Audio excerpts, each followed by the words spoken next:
Another context where you might be asked to speak in public professionally could be at an in-house presentation or while leading a meeting. Stress tends to be heightened during a presentation at work or at a meeting, as we want to perform well in front of our boss or colleagues. During company presentations, we usually have slides to help us relay our message. When using slides, the first thing you need to remember is to not stand in front of the projector or hide any text on screen. Stand on the side of the screen and do not obstruct the audience's view. Audiences tend to also be smaller during company presentations or meetings. That's why, unlike the context of a talk or lecture, as we have seen in previous chapters, where you only make contact with certain anchors in the audience, during a company presentation, you'll have to look at everyone and include all participants. Try to arrive first if possible, and if the table is rectangular, sit at the head of the table like a host at a dinner table. Don't sit in the middle, as you will inevitably end up turning your head left and right to try and make everybody feel included. It will also give you the feeling that you are in fact symbolically the leader of the table.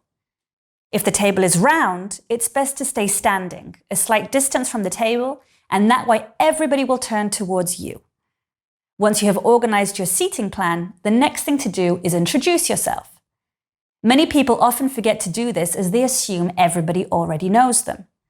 However, it is important to remind people why you were there, what your position is in the company, why they have been invited to this meeting, and what the objectives of the meeting are.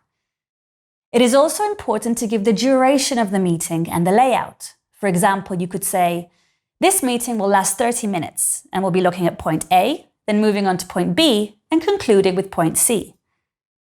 By setting out an organized plan, people can devote their concentration to the meeting for the fixed time limited, and it will avoid people getting sidetracked. As soon as the meeting has ended, a conclusion must be given. The conclusion is just as important as the introduction. So don't end with, well, that's the end of the meeting, thanks. Participants often feel like they have wasted their time if at the end of a meeting they don't know why they were there, what they learned, or what their role will be for the next meeting. End your presentation by recalling the important points, the action to be taken, the next deadlines, and each person's role, if there is one. Concluding by saying, thank you everyone for your attention. Today we looked at point A, B, and C. Everybody is aware of their role and their objective for next week's meeting. I look forward to seeing you next week. In the next chapter, we'll be looking at how to successfully complete a job interview. See you there.